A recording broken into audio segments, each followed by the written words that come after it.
الحمد للہ رب العالمین والصلاة والسلام علی اشرف الانبیاء والمرسلین خاتم النبیین مولانا ابی القاسم محمد اللهم صل على محمد وآل محمد وعلى اہل بیتہ الطیبین الطاہرین المعصومین المطہرین ولعنۃ اللہ علی اعدائہم اجمعین. اما بعد فقد قال اللہ تبارک و تعالی فی کتابہ الحکیم ان المتقین فی جنات ونہر. صلوات اللهم صل على محمد وآل محمد. عزیزان محترم، سب سے پہلے معذرت چاہتا ہوں کہ میں تاخیر سے پہنچا ہوں اور ذاکر اول بیان کر رہے تھے. یہ مناسب نہیں ہے کہ میں ان کا ذکر روک کر آؤں، لیکن ان کی اجازت تھی اس لیے میں بیٹھا ہوں. حضور، میرے پاس میں یہ نہیں کہوں گا کہ دامن وقت میں گنجائش نہیں ہے. دامن وقت میں بہت گنجائش ہے، لیکن مجھے پھر کہیں اور ایک مجلس اور نشست میں جانا ہے، تو اس لیے اختصار سے کام لوں گا. میں نے سورہ قمر کی آیت کی تلاوت کی ہے. اللہ ارشاد فرماتا ہے ان المتقین فی جنات ونہر، بے شک جنت میں متقین جائیں گے. اللہ نے یہ نہیں کہا کہ مسلمین جائیں گے یا مومنین جائیں گے، کہا متقین جائیں گے.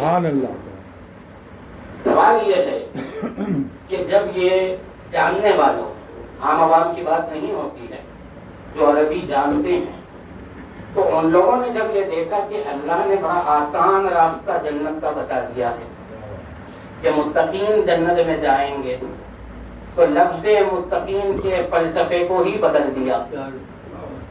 اب آپ کسی سے جا کر سوال کریں کہ یہ تقویٰ ہوتا کیا ہے اور متقین ہوتے کون ہیں، تو وہ ایک طویل فہرست بیان کریں گے آپ کے سامنے کہ صوم و صلاۃ کا پابند ہو، حرام سے اجتناب کرے، کوئی خطا نہ ہو، مکروہات سے پرہیز کرے. ظاہر سی بات ہے یہ اعمال تو کرنے چاہیے ہمیں. اگر ہم علی والے ہیں تو ہمارے پاس نمازیں بھی ہوں گی، روزے بھی ہوں گے. بس سوال یہ ہے کہ اللہ نے یہ جو کہا کہ متقین جنت میں جائیں گے، تو اس کے معنی انہوں نے جو طے کیے یہ کہاں سے طے کیے؟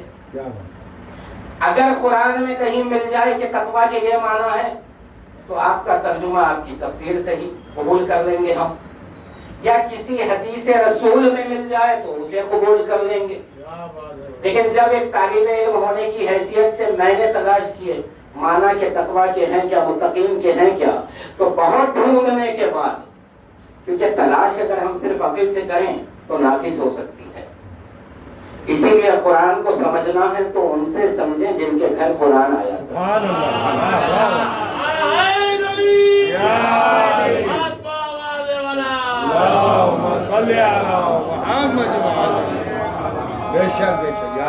اسی لیے شاعر کہتا ہے کہ رمز قرآن ایسے ویسوں سے کوئی پوچھا کرے، ہم تو ان سے پوچھتے ہیں جن کے گھر کی بات ہے. ہم نے دیکھا کہ آخر یہ تو دیکھیں کہ محمد و آل محمد اس تقوی کے بارے میں کیا بیان کرتے ہیں. تو ایک ایسی مشہور حدیث جو فریقین کے پاس ہے، امت محمدی میں کسی فرقے نے اس حدیث سے انکار نہیں کیا، اس میں رسول اللہ نے تقوی کے معنی بتا دیے. رسول کہتے ہیں یا علی حب کا تقوی والایمان، سبحان اللہ، کفر و نفاق. اے علی آپ کی محبت تقوی ہے، ایمان ہے. بے شک. اور ساتھ میں یہ نہیں کہا بلکہ کہا کہ بغض کفر و نفاق ہے. تو ہمیں یہ پتا چلا کہ جنت میں وہی جائیں گے جو علی والے ہوں. سبحان اللہ. میں تھوڑی وضاحت اس حدیث کی کرنا چاہوں گا. ایسے تو تقوی کے اوپر کئی آیات ہیں جو میں اپنی بات کو ثابت کر سکتا ہوں. احادیث اقوال ہیں کہ تقوی کے معنی حقیقت میں یہی ہے کہ محبت علی ہو.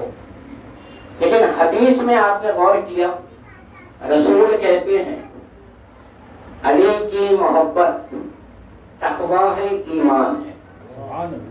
تو جس کے دل میں محبت ہے اس کی دو کیفیتیں بیان کی رسول نے کہ وہ مومن بھی ہے متقی بھی ہے. اچھا جس کے دل میں بغض ہے اس کے لیے بھی دو کیفیتیں بیان ہوئی کہ وہ منافق بھی ہے کافر بھی ہے.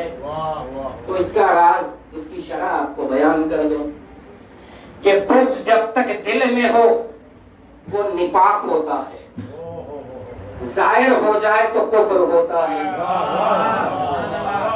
ایسے ہی محبت دل میں ہو تو ایمان ہے، ظاہر ہو جائے تو تقویٰ ہے.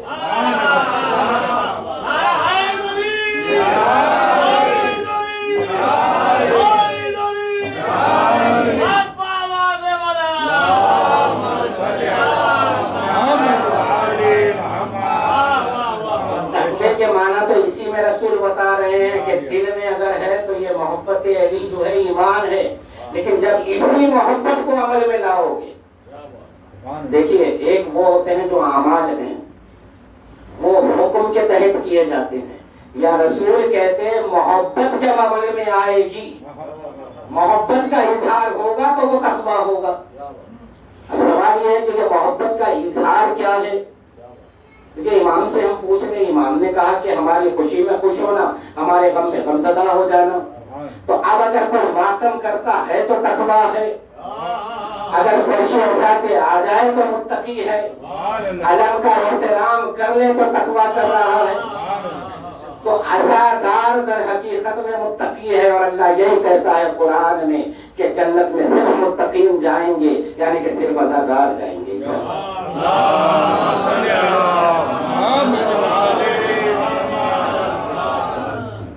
مجلس کا اپنا ایک تقاضا، ان کا بھی اپنا مزاج ہے، ہماری بزم کا ایک مزاج ہے کہ معرفت نورانیہ پر کچھ بات ہو، تو کوشش کر رہا ہوں کہ چند باتیں معرفت کے حوالے سے.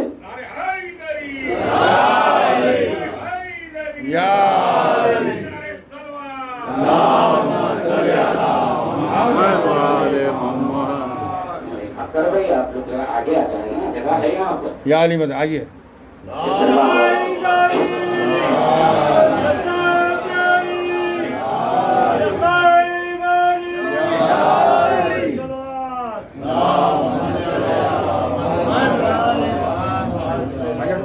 لیکن یہ سبھی جانتے ہیں کہ انسان کے خلقت کا مقصد عبادت ہے، اور اہل بیت کی خلقت کا مقصد معرفت خدا ہے. اہل بیت جو خلق ہوئے ہیں وہ عبادت کے لیے نہیں بلکہ اللہ کی معرفت انسانوں تک پہنچانے کے لیے. یہ دو باتیں ہیں اور دونوں اقوال سے ہیں، سبھی جانتے ہیں. بس اس سے ایک نتیجہ نکال کر گفتگو آگے بڑھاؤں میں کہ ہمارا وجود، ہماری خلقت کا مقصد ہے عبادت خدا. اہل بیت کی خلقت کا مقصد ہے معرفت خدا. نتیجہ کیا نکلا؟ اہل بیت کا وجود ہے کہ ان سے معرفت حاصل کریں. کون حاصل کریں؟ جن کی خلقت کا مقصد ہے عبادت. تو معلوم یہ ہوا معرفت اہل بیت ہمارا مقصد خلقت ہے اور یہی اہل عبادت ہے. یعنی کہ اگر ہم اہل بیت علیہ السلام کی معرفت حاصل کریں تو یہ عبادت ہر عبادت سے افضل ہے. کیوں؟ اس کا سبب ہے کہ آپ نماز کتنی ہی پڑھ لیں، اگر معرفت اہل بیت نہ ہو، معرفت خدا نہ ہو تو وہ نماز بیکار ہے. یہ میں نہیں، حدیث رسول ہے جو 73 فرقوں میں سرکار کہتے ہیں کہ اگر بغیر معرفت کوئی عمل کیا جائے تو وہ عمل اس کے منہ پہ مار دیا جائے. تو اہل بیت علیہ السلام کی معرفت لازمہ ہے ہر عبادت کا، ہر عمل کا. اب اسی معرفت پر کچھ گفتگو میں کرنا چاہوں گا. ایک مشہور حدیث ہے، فریقین کے پاس ہے، اور ہمارے یہاں ہماری کتابوں میں 3 ائمہ سے یہ قول موجود ہے. امام فرماتے ہیں لا صلاۃ الا بفاتحۃ الکتاب، نہیں ہے کوئی نماز بغیر فاتحہ کتاب کے. فاتحہ کتاب کسے کہتے ہیں؟ سورہ حمد کو. حمد، الحمد کا سورہ. حدیث کیا ہے؟ قول کیا ہے؟ لا صلاۃ، کوئی نماز نہیں ہے بغیر الحمد کے سورے کے. آپ نے کئی بار سنا ہے یہ قول. میرا ایک سوال ہے اس پر. نماز جنازہ میں سورہ حمد تو ہوتا نہیں. اب امام یہ کہتے ہیں, رسول یہ کہتے ہیں, لا صلاۃ الا بفاتحۃ الکتاب, نہیں ہے کوئی نماز بغیر سورہ حمد کے. جب نماز سورہ حمد کے بغیر ہوتی ہی نہیں, جب امام نے کہہ دیا, رسول نے کہہ دیا, تو وہ حق ہے, ہم شک کر ہی نہیں سکتے. اور اس پر ایک بات بتا دوں آپ کو, اس کے بعد نتیجہ پہنچا دے گا. امام محمد باقر علیہ السلام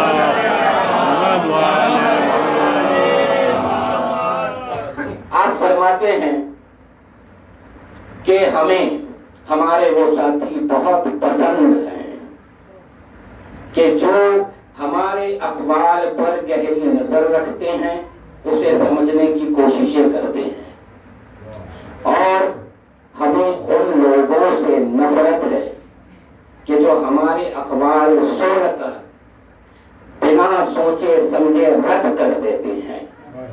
تو یہ لوگ صرف ہمارے قول کو رد نہیں کرتے بلکہ یہ کفر کرتے ہیں اور ہماری ولایت سے خارج ہو جاتے ہیں. تو یہ قول میں امام نے بتا دیا کہ جب کچھ سنو آپ کہ امام نے کچھ بیان کیا ہے تو غور و فکر کرنا ضروری ہے اس پر, چاہے بات کچھ دیر کے لیے سمجھ میں نہ آئے. انشاءاللہ ایسے ہی ایک قول پر گفتگو ابھی ہوگی. ابھی ہم یہ دیکھیں کہ امام فرماتے ہیں کہ نہیں ہے کوئی نماز سورہ حمد کے بغیر. میرا سوال یہ ہے کہ 73 فرقوں میں نماز جنازہ میں یہ سورہ تو پڑھا نہیں جاتا. تو جب امام نے یہ کہا ہے تو پھر اس کا راز کیا ہے؟ جب یہ سوال ذہن میں آیا تو ہر مومن کی طرح میں نے مشکل کشا کو آواز دی کہ مولا ہماری مشکل آسان کر دے, کیونکہ آپ کا قول تو حق ہے, لیکن یہ دشوار منزلیں ہم طے کیسے کریں؟ کیونکہ ہم جب دیکھ رہے ہیں اعمال میں فروع دین میں تو نماز جنازہ میں نہ حمد ہے, نہ رکوع ہے, نہ سجدہ ہے, اور آپ یہ کہتے ہیں کہ صلاۃ بغیر سورہ حمد کے نہیں ہے. لا صلاۃ الا بفاتحۃ الکتاب. جب یہ مشکل میں پڑا, مولا کو آواز دی, میں نے کتابیں ڈھونڈی تو مولا کا ایک ارشاد ملا, یہ راز سمجھ میں آ گیا. مولا نے کہا انا فاتح الکتاب و انا الحمد. مولا یہ کہہ رہے ہیں میری محبت, میری ولایت فاتح الکتاب بھی ہے, میں ہی اللہ کی حمد ہوں. تو اب سمجھ میں آیا کوئی نماز علی کی ولایت کے بغیر نہیں.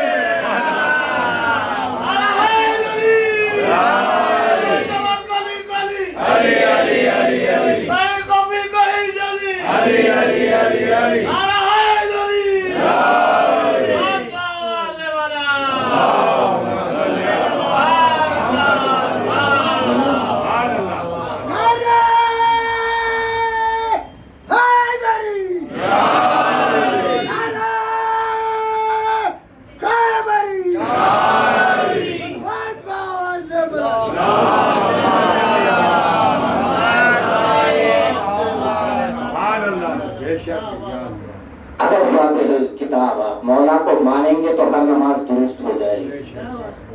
تو ولایت اور محبت علی اتنی ضروری ہے کہ اس کے بغیر نماز جنازہ بھی درست نہیں ہوتی. تو حضرتان محترم, ظاہر سی بات ہے کہ ہماری خلقت, ہمارا وجود مقصد ہے عبادت. اب ذرا دیکھیں آپ کہ جن کے خلقت کا مقصد ہے معرفت, انہوں نے بھی نمازیں پڑھی ہیں. انہوں نے پڑھی تو انہیں دیکھ کر امت نے سیکھا ہے. اب سوال یہ ہے کہ ہماری تو یہ عبادت ہے جو نظر آ رہی ہے, چاہے آپ نماز پڑھیں, روزہ رکھیں, حج کریں, ذکر اہل بیت کریں, یہ سب عبادت ہے. لیکن کیا یہی عبادت ہے آل نبی کی؟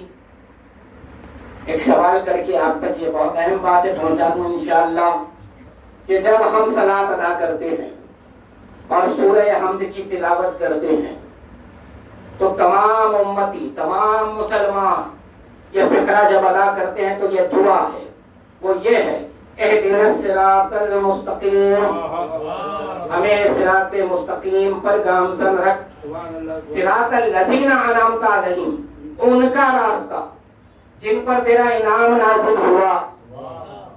اب اگر میں نماز پڑھ رہا ہوں اور پڑھتے وقت جب یہ جملہ کہوں گا، یہ آیت پڑھوں گا اور کہوں گا انعمت علیہم، ان کا راستہ جن پر تیرا انعام نازل ہوا، اور اگر مجھے یہ نہیں معلوم کہ صاحبان انعام کون ہے تو میری نماز غلط۔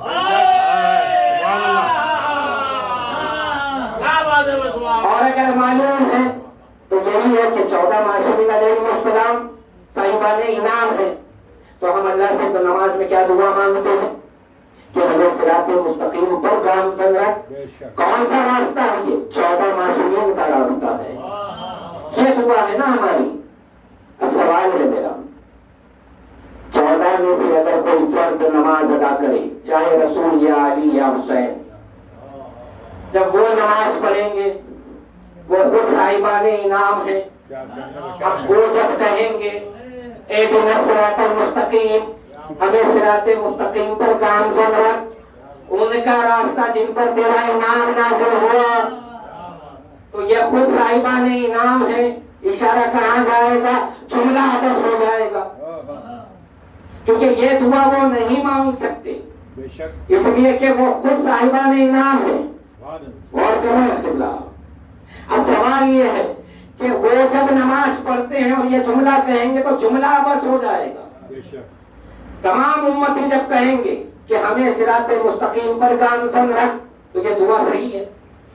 ان کا راستہ 14 کا راستہ، اب رسول خود نماز پڑھ رہے ہیں، اور اگر یہ کہیں صراط الذین انعمت علیہم، تو رسول کے علاوہ کوئی اور تو نہیں ہے صاحبان انعام، کیوں کہ 14 اور اللہ کے درمیان کوئی فصل نہیں ہے۔ اگر اللہ کے بعد کچھ ہے تو صرف 14 نہیں، پھر یہ اشارہ کہاں جائے گا؟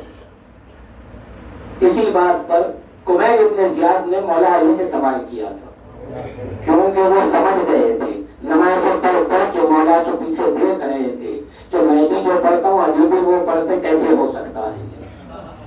انہوں نے ایک وقت مسجد میں مولا علی کو تنہا پایا تو سوال کیا، یا علی یہ بتائیے جب ہم یہ کہتے ہیں صراط الذین انعمت علیہم تو ہماری نیت میں آپ اہل بیت ہوتے ہیں، آپ جب پڑھتے ہیں تو اس کا مصداق کون؟ مولا نے کہا کہ یہ جو نمازیں ہم پڑھ رہے ہیں یہ ہماری عبادت نہیں ہے، یہ تو مقام تعلیم میں ترنموں کے لیے پڑھائی جاتی ہے۔ تو جتنے فروع دین ہیں، جتنی عبادات ہے، یہ محمد و آل محمد تعلیم میں دیتے ہیں۔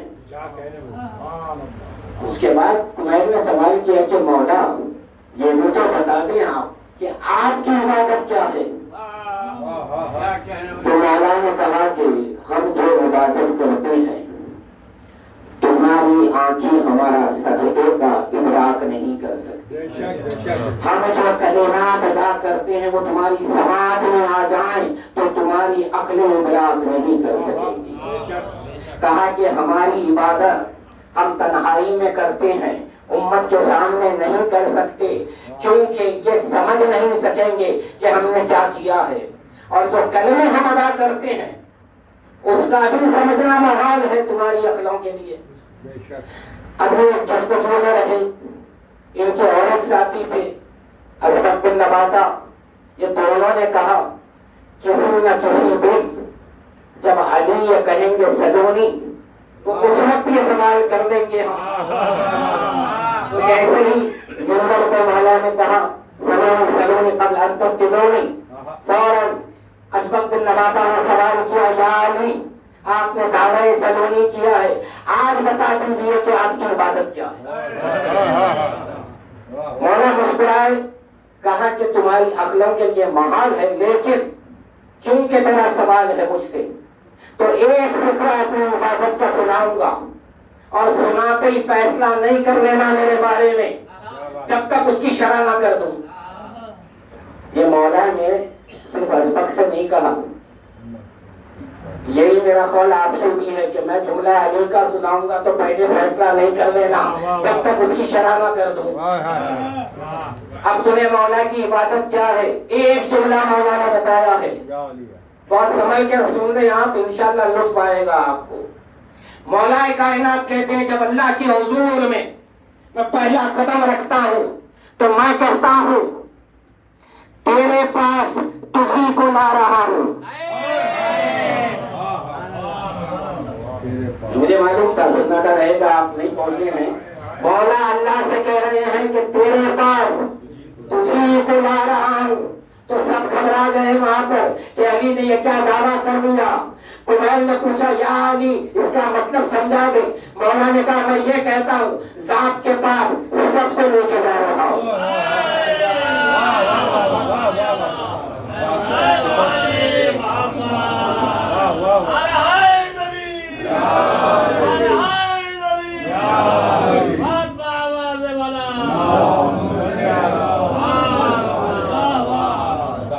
سلاد پر ہی گفتگو ہو رہی ہے. سلاد کے متعلق ایک دو چار اہم باتیں, کیونکہ فضائل الشیعہ کتاب میں سرکار دو عالم سے ایک سوال ہوا تھا کہ یا رسول اللہ, اللہ نے یہ 5 وقت کی نماز ہم پر واجب کیوں کی ہے؟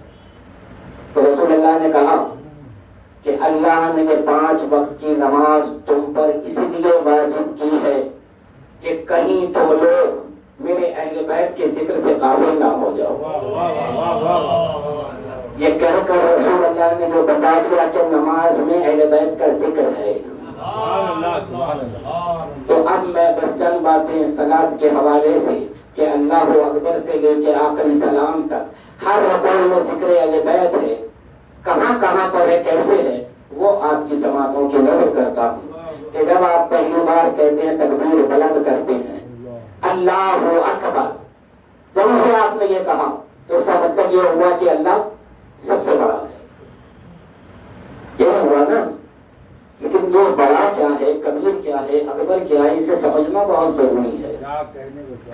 اگر آپ یہ سمجھیں گے کہ مجھ سے بڑا ہے, آپ کہتے وقت یہ سمجھیں گے آپ سے بڑا ہے, تو آپ سے بڑے کئی لوگ ہیں تو اس کے برابر ہو جائے گا وہ.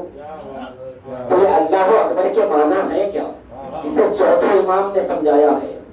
اور اکثر یہ روایت آگے سنتے ہیں آپ, بہت کم یہ روایت پڑھی گئی ہے کہ جب دربار شام میں مؤذن نے اذان بلند کی تو آپ نے وہ سنا ہے کہ جب اس نے یہ کہا اشہد ان محمد رسول اللہ, تو چوتھے امام نے کہا کہ اے مؤذن رک جا اور اے یزید ہے بتا محمد تیرے نانا تھے کیا میرے نانا.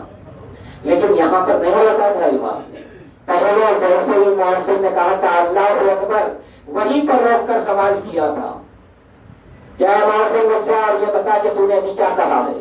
اس نے کہا کہ میں نے اللہ کی کبریائی بیان کی ہے. کہا کہ بتاؤ کہ اس کا مطلب کیا ہے. کہا کہ اللہ سب سے بڑا ہے, اللہ اکبر. کہا یہ سب کون ہے جس سے بڑا ہے.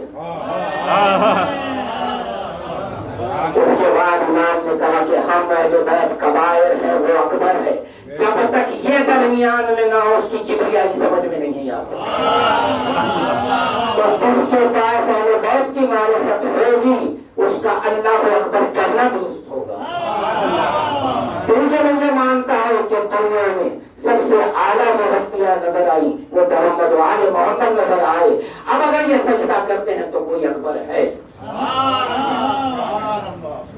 اگر اسی طرح جب آپ نیت کرتے ہیں تو کیا کہتے ہیں, بلکہ صرف نماز کی نیت نہیں بلکہ جتنی عبادات ہیں اسلام میں سب کی ایک ہی نیت ہوتی ہے, قربتاً اللہ. اب آپ نماز پڑھ رہے ہیں, فجر کی 2 رکعت ادا کرتا ہوں, کیا کہیں گے آپ؟ قربتاً اللہ. اس میں آپ نے کہا کیا, نیت کیا ہوئی کہ اللہ کا قرب مل جائے ہمیں. یہ نہیں کہا آپ نے کہ اللہ مل جائے. تو یہ اللہ کا قرب ہوتا کیا ہے, جو سمجھ میں آئے گا تو یہ سمجھ میں آ جائے گا آپ کے کہ ہر رکوع میں ذکر اہل بیت ہے, اور ذکر اہل بیت کے بغیر نماز کا کوئی رکن ادا نہیں ہو سکتا.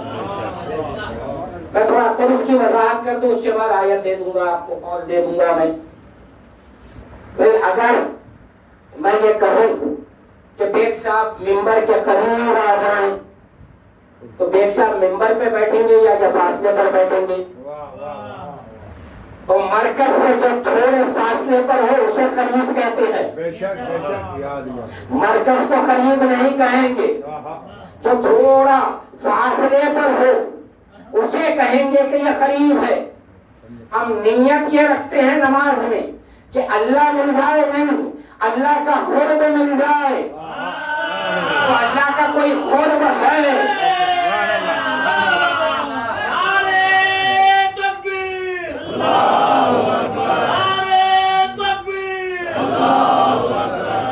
پورے مجمع کی آواز دل کی گہرائیوں سے دونوں ہاتھ بلند کر کے نعرے تکبیر، اللہ اکبر، نعرے رسالت، یا رسول اللہ، نعرہ حیدری، یا علی،